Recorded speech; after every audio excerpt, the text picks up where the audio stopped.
திமுகவை பொறுத்தவரையில விடுதலை சிறுத்தைகள், காங்கிரஸ், 2 கம்யூனிஸ்ட் கட்சிகள், முஸ்லிம் லீக், கொங்கு மக்கள் கட்சி, மதிமுக என பல கட்சிகள் இடம்பெற்றிருக்காங்க.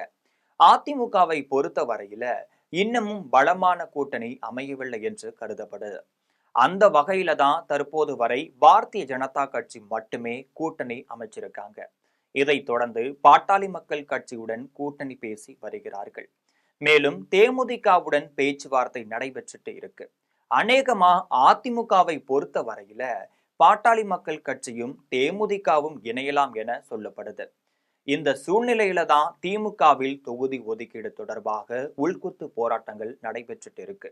விடுதலை சிறுத்தைகள் கட்சியை பொறுத்த வரையில தங்களுக்கு இந்த தேர்தலில் கூடுதல் தொகுதிகள் ஒதுக்கி தர வேண்டும் என கோரிக்கை வச்சிருக்காங்க. அந்த வகையில தான் 25 தொகுதிகள் வேண்டும் என கேட்டு வருகிறார்கள். ஆனால் அதே சமயம் 25 தொகுதிகளை ஒதுக்க முடியாது என திமுக தரப்புல தெரிவிக்கப்பட்டிருக்கு. இருந்த போதிலும் 15 தொகுதிகள் வரை விடுதலை சிறுத்தைகளுக்கு ஒதுக்கலான்னு தெரிய வந்திருக்கு.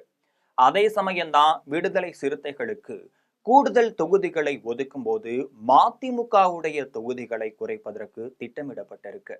அதாவது மதிமுகவிற்கு ஒதுக்கப்பட்ட தொகுதிகளை குறைத்து கொண்டு அந்த தொகுதிகளை விடுதலை சிறுத்தைகளுக்கு ஒதுக்கிவிடலாம் என ஆலோசிக்கப்பட்டு இருக்கு.